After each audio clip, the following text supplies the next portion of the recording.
Hai, murid-murid. Hari ini kita akan belajar tata bahasa yang menarik, iaitu kata adjektif. Apakah itu kata adjektif? Kata adjektif juga dikenali kata sifat dan boleh diikuti atau didahului dengan kata penguat seperti amat, paling, sangat, nian dan sebagainya. Terdapat 9 jenis kata adjektif, iaitu kata adjektif waktu, sifatan atau keadaan, ukuran, perasaan, bentuk, panca indera, jarak, cara dan warna. Kita lihat kata adjektif yang pertama. Kata adjektif waktu. Kata adjektif waktu merujuk kata yang menyatakan pengertian konsep masa. Awal, lewat, baru, lama, lambat, segera, silam, lampau, suntuk.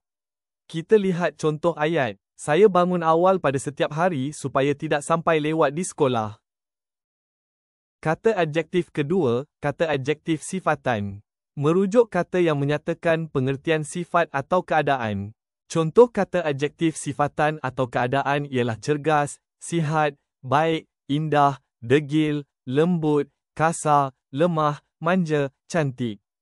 Kita lihat contoh ayat. Kita perlu bersenam supaya badan kita sihat dan cergas. Kata adjektif ketiga, kata adjektif ukuran. Kata adjektif ukuran merujuk kepada kata yang menyatakan pengertian ukuran. Contoh kata adjektif ukuran ialah tebal, besar, kecil, lebar, nipis, panjang, pendek, rendah, tinggi. Kita lihat contoh ayat. Saya sudah selesai membaca novel yang tebal itu. Kata adjektif keempat, kata adjektif perasaan. Kata adjektif perasaan membawa pengertian konsep perasaan sebagai penerang kata nama dan diikuti oleh kata sendi nama. Contoh kata adjektif perasaan ialah gembira, sayang, benci, kasih, cinta, suka, marah, seronok. Kita lihat contoh ayat. Kanak-kanak itu gembira sekali dengan permainan itu. Kata adjektif kelima, kata adjektif bentuk. Merujuk kepada kata yang menyatakan pengertian rupa bentuk seperti bengkok, bujur, bulat, lekuk, lurus, buncit, bundar, rata, lonjong. Kita lihat contoh ayat. Tiang lampu itu telah bengkok kerana dilanggar oleh sebuah lori. Kata adjektif keenam, kata adjektif panca indera. Merujuk kata yang menyatakan pengertian konsep rasa, pandang, dengar, bau dan sentuh atau gabungan kelima-lima indera. Contohnya deria rasa seperti lazat, manis, pahit, masam. Deria pandang. Contohnya, cantik, kacak, tampan, comel. Deria dengar. Contohnya, bising, merdu, nyaring, lunak. Deria bau. Contohnya, busuk, wangi, hapak, harum, hancing. Deria sentuh seperti halus, kasar, licin, keras, lembut. Akhir sekali, gabungan deria. Contohnya, bersih merupakan gabungan deria pandang dan deria bau. Selesa merupakan gabungan deria sentuh dan deria pandang. Kita lihat contoh ayat. Masakan restoran itu lazat sekali.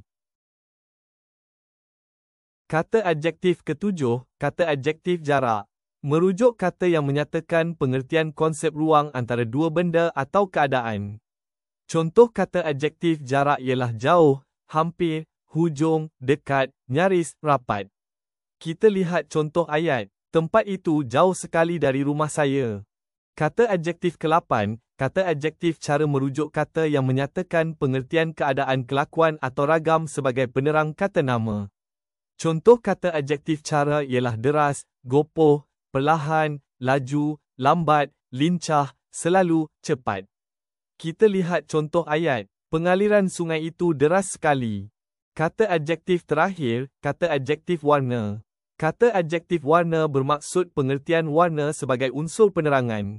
Terdapat pelbagai jenis warna. Contohnya, biru, merah, ungu, putih, hitam, jingga, kelabu, kuning, hijau dan merah muda. Warna-warna inilah tergolong sebagai kata adjektif warna. Kita lihat contoh ayat. Warna kegemaran saya ialah biru. Kita lihat contoh soalan. Sebelum menjawab soalan ini, marilah kita menganalisis maksud bagi setiap kata adjektif yang diberikan. Pilihan A, lekas bermaksud tidak lambat atau lengah, cepat, segera. Pilihan B, Pantas bermaksud cepat, kencang, lekas. Pilihan C. Suntuk bermaksud telah habis waktunya, terlambat, terlewat. Pilihan D. Singkat bermaksud tidak panjang, waktu. Oleh itu jawapan yang paling sesuai ialah D. Tempoh penanaman yang singkat dan harga pasaran yang stabil menyebabkan beliau bertekad untuk mengusahakan tanaman kacang panjang dan bendi. Sekarang kita sudah selesai mempelajari 9 jenis kata adjektif. Murid boleh cuba menjawab soalan yang diberikan.